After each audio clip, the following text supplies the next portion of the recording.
Today's podcast is sponsored by Audible. Audible is the world's largest online retailer of digital audiobooks with over 200,000 titles to choose from.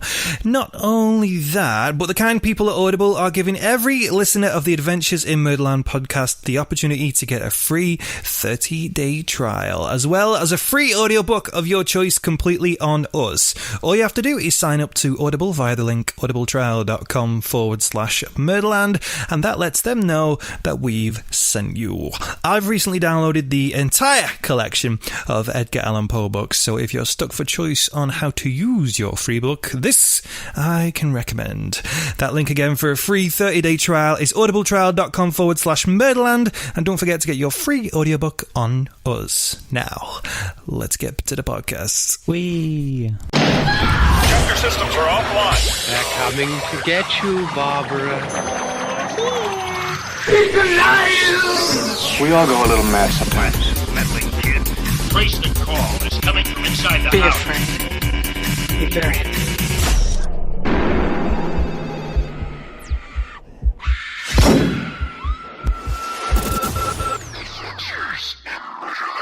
How's it going, people, and welcome to episode 5 of Adventures in Murderland. We are the only LGBTQ plus true crime comedy podcast hosted by myself, Mike James, and my beautiful boyfriend, Alan Cassidy. Hello. Hello. So, usually on the podcast, we always kind of say, oh, we're going to have 5 or 10 minutes just to talk about our lives, and then we're going to jump straight into the murder. But we really don't have that much going on in our lives to constitute. I mean, aside from talking about the lovely weather we've been having today, there's really nothing we can talk about. So It's actually not this week. No, there's nothing at all. Most of our life, it just consists of playing video games, drinking copious amounts of alcohol, eating lots of food, and then recovering from said alcohol and food, usually the day after. So We did have a barbecue. we did, but that's food. That's food and alcohol, yeah. Maybe one day our lives will get more interesting and we can actually have... well, we did have a fire the other week, but we've already spoke about that, so I suppose that's a little fun. Again, we're just going to jump straight into it. Promo for the social medias, though, before we do, because you got to get in that promo, yo. Facebook, follow us on Facebook. We are found pretty much just type in Adventures in Murderland and we will pop up. Also, you can follow us on Twitter. As of this podcast, we have 9 whole followers. So, woo! Hello to you, 9 followers. I'm pretty sure most of them are just like ads. They're all like... I don't think so. Are they not? I'm pretty sure they were like half-naked women with like random wingdings as their names. Well, 2 of them is me and you. That's true. Shh, don't tell them we had to get the numbers up. But yeah, if you want to help us get our numbers up in a more legitimate way, go follow us on Twitter, which is @MurderlandPod. We'd like to hear some feedback from you about the podcast, and if you just want to have a little chitty chat as well, that's perfectly Feedback fine would too. be awesome, to be fair. Feedback is always good. If you're listening on Apple Podcasts or wherever you listen to your podcast, if there's a way for you to engage with this podcast, if there's like a like or there's a comment section on the podcast app you're listening to us on, please just do something, and that's all we ask. Just give us some feedback. Let us know if we're doing good, if we're doing bad, because at the moment we are just winging this whole thing. We actually don't have a clue, do we? Nope, we have no idea. Okay, let's just get into this. Okay. Shall we? No. Okay, so this one I've got an opener and I've got a little bit of a closer at the end, because you know I like to do kind of more passionate reads of the intro and outro. The wrap-ups, and I do quite like the introductions as well. So this one, we're going to start now. Okay, you ready? Yeah. So, May 14th, 1983. It's a normal Saturday night in Orange County, and not long after 1 a.m., 2 California Highway Patrol officers pulled over a car that they had seen swerving down the San Diego freeway. Instead of waiting in his car as per the usual procedure, the driver of the vehicle stepped out. dumping a beer bottle onto the pavement as he walked towards the patrol car. The man was clearly intoxicated, so the police decided to take him in. It seemed like a pretty standard late-night DUI so far. Then, while the driver was being detained in the back of the police car, one of the officers, a Sergeant Michael Howard, approached the man's vehicle. Shining his torch through the window, Sergeant Howard saw a man slumped over in the passenger's seat, partially covered by a jacket. Empty beer bottles were scattered around his feet. On the driver's seat lay a knife in plain sight. Howard knocked on the window, but got no response, so he opened the passenger door. The man was barefoot, with his pants undone and his genitals exposed. A quick check of his pulse would reveal that the man was in fact dead. The red ringed marks covering his neck would indicate the cause: strangulation. He would later be identified as a 25-year-old Marine named Terry Gambrell. Beneath Terry's body, the seat cushion was stained with blood, although strangely, he had no open wounds. The officer peeled back the floor mat of the car, revealing 47 Polaroids of naked young men who appeared to either be unconscious or dead. A briefcase in the trunk contained a sheet of yellow paper from a legal pad, with 61 cryptic comments neatly printed in 2 columns, the significance of which wouldn't come to light till much later. What started off as an ordinary Saturday night in Orange County would end up being anything but.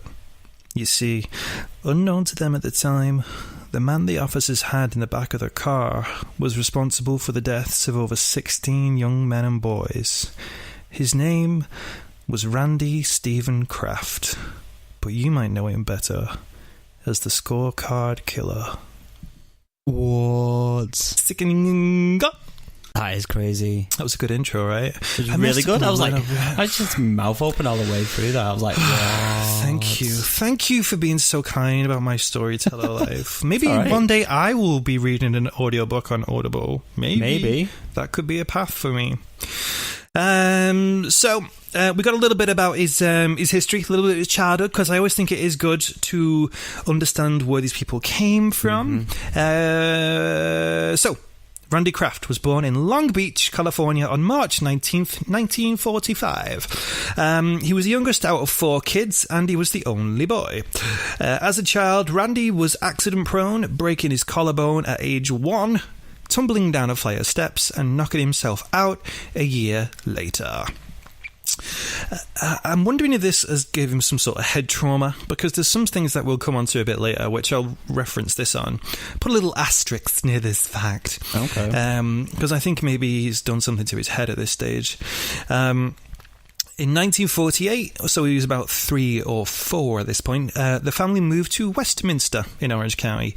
Randy seemed to fit in quite well at school. He played saxophone in a band, which I would have loved to play saxophone. I always wanted to play saxophone. To be fair, I always have as well. Alto saxophone would have been my preference. Since I heard Baker Street on The Simpsons. I can't start that because I will get copyrighted. It's okay, I didn't do enough of it. He graduated in June 1963 and moved on to a conservative college called Claremont College, which was in Pomona, California. At Claremont, Randy demonstrated in favour of the Vietnam War. So he was like, "Yeah, go war." Oh. So he's a bit, not my bag. And he campaigned energetically for a right-wing presidential candidate called Barry Goldwater.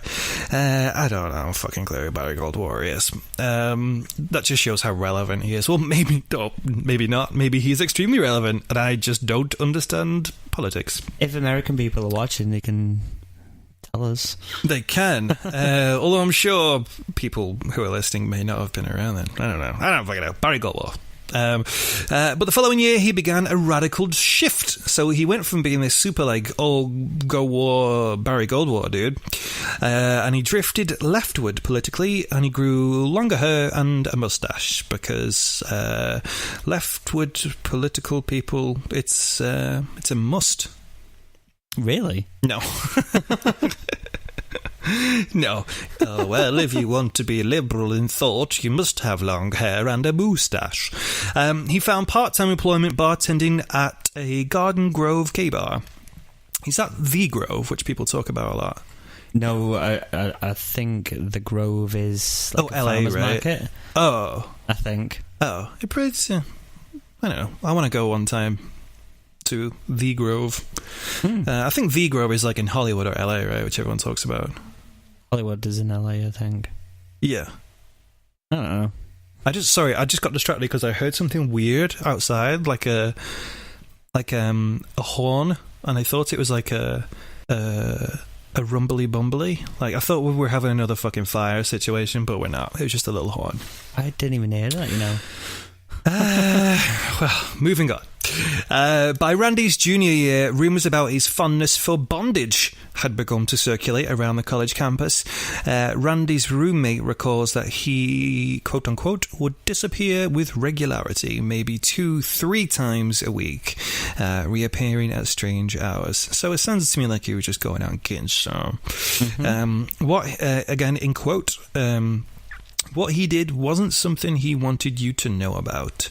Between classes and disappearing acts, Randy gobbled Valium in a vain attempt to ward off stomach pains and migraine headaches. So, again, these headaches, I'm not going to mention them every single fucking time, but just to say, these headaches, intense headaches, last his entire life. Really? Like, yeah, they just go through, and he's popping Valium like a mofo. So I definitely think that head trauma as a kid, yeah, it's definitely because he was so young, 1 year old. Is your skull even fully hard then? No, it's not. You got like a hole on the top of your head until you like you got a little, I think. Yeah. So I think something's really damaged with him, because again. There's a lot of serial killers when you find like they had head trauma at a young age, and I think this is one that we can add to that list. Randy moved off campus in 1966, sharing digs with a male friend in Huntington Beach, spending most of his free time in the gay bars. He was arrested that year for lewd conduct after propositioning an undercover policeman, but he got off for the first-time offenders warning. That's fucking lewd conduct. This is like way back in fucking 1966. Just chatting up a police officer, basically. Literally just chatting up a dude, and that is considered as lewd conduct. It's weird. I mean, I was looking at before, like when it was legalized in America, when it wasn't decriminalized, and it took a hell of a long time.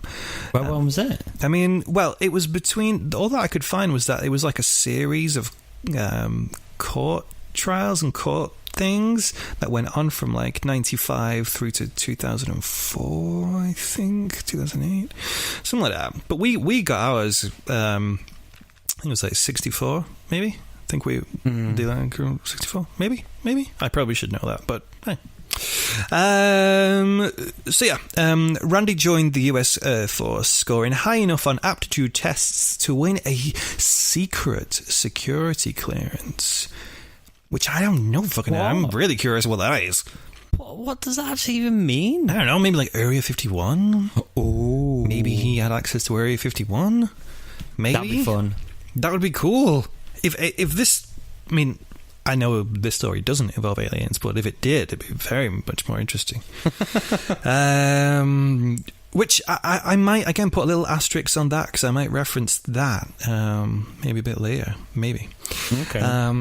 So in 1969, Randy shocked his family by coming out.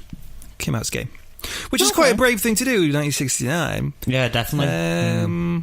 Yeah. The Air Force found out about it, and they actually discharged him on medical grounds that July.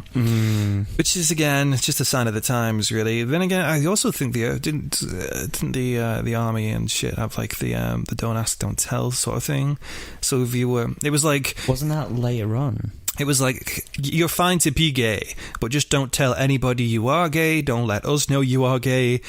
Pretty much just essentially just don't be gay. Like, it's a weird ass-about-tit way of dealing with human people. I'm glad things have progressed anyway, apart from fucking Trump and the trans community. Yeah, that's great.